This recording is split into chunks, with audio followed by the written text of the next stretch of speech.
c'est elle qui avait documenté, retrouvé en fait, avec Jérôme je pense, qui avait tiré sur Axel, qui est un des derniers qui a pris un flashball en plein visage, et qui caractérisait que c'était des tirs hors cadre. Elle a fait aussi plusieurs accompagnements de plaintes saisines IGPN, et elle était convoquée aujourd'hui à 14h30 par l'IGPN justement dans un dossier. Et ils l'ont convoquée donc en audition libre, alors au départ pour affaire vous concernant, donc elle a quand même demandé le motif. Et au final, ils lui ont dit que c'était pour entrave à la circulation lors de la manifestation du 6 avril. Le 6 avril, il y a une autoroute qui a été bloquée. Donc elle, en tant qu'observateur, elle a observé. Il y avait 6 ou 7 autres membres de la Ligue des droits de l'homme, pareil comme elle, floqués, qui ont observé. Et c'est elle qui est convoquée.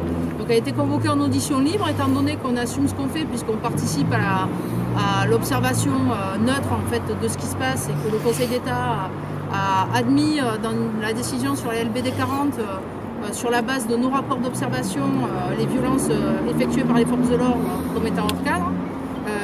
Elle s'y est rendue en assumant tout à fait ce qu'elle fait. Et malgré tout, elle a été placée en garde à vue. Alors normalement, la garde à vue, c'est pour trouver des preuves, éviter de supprimer des preuves ou être en collision avec les gens. Étant donné que là, tout est fait ouvertement et qu'on rend tout public, c'est un peu compliqué de savoir pourquoi elle est retenue quand même, dans le cadre de la garde à vue.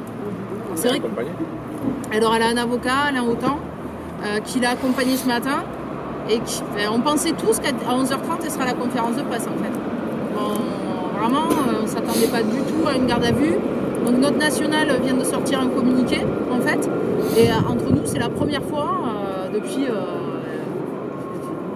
après on va remonter sur des trucs qui n'ont rien à voir, la guerre ou des trucs comme ça, mais c'est la première fois qu'on a des observateurs en garde à vue, quoi. Ou des gens de la Ligue des droits de l'homme en garde à vue pour leur investissement à la Ligue des droits de l'homme. Donc c'est vrai que déjà merci beaucoup d'être là. Libérez Camille, libérez Camille, libérez Camille, libérez Camille, libérez Camille, libérez Camille, libérez Camille, libérez Camille, libérez Camille, libérez Camille. Nous avons appelé notre national et c'est la première fois qu'un membre de la Ligue des droits de l'homme est en garde à vue pour ses activités au sein de la LDH. Ça vous inquiète, hein? Oui, c'est inquiétant puisque après les journalistes, si on s'en prend aussi aux organisations telles que la Ligue des droits de l'homme qui ne font qu'observer pour rapporter en fait des informations sur ce qui se passe dans ces manifestations et notamment sur les cas de violences policières, ça veut dire qu'on nous empêche en fait d'observer. On fait une obstruction à la liberté d'informer, à la liberté d'expression, et c'est extrêmement grave. Ce qui nous interpelle beaucoup, c'est qu'on entend finalement peu d'intellectuels se positionner sur cette question, alors que depuis 15 jours, on voit que effectivement les journalistes qui ont été accompagnés en journalisme, les dépêchages des portraits d'Emmanuel Macron, ou à Paris ceux qui couvrent les manifestations, sont poursuivis en justice. Et c'est aussi le cas maintenant pour les membres de la Ligue des droits de l'homme, c'est particulièrement inquiétant. Et c'est ma dernière question.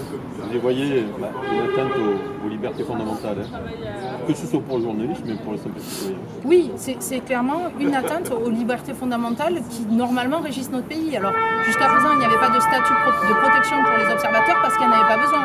Mais aujourd'hui, on s'aperçoit que même en France, on a besoin en fait de protéger les observateurs et les gens qui finalement font vivre les droits fondamentaux. Et nous, ce qu'on voudrait, c'est que tous les citoyens fassent vivre les droits fondamentaux. Et il faudrait que là, maintenant, les gens se rendent compte du degré en fait, d'atteinte aux libertés fondamentales et aux droits de l'homme qui sont en train d'être opérés par ce gouvernement. Même si la police veut pas, nous on est là.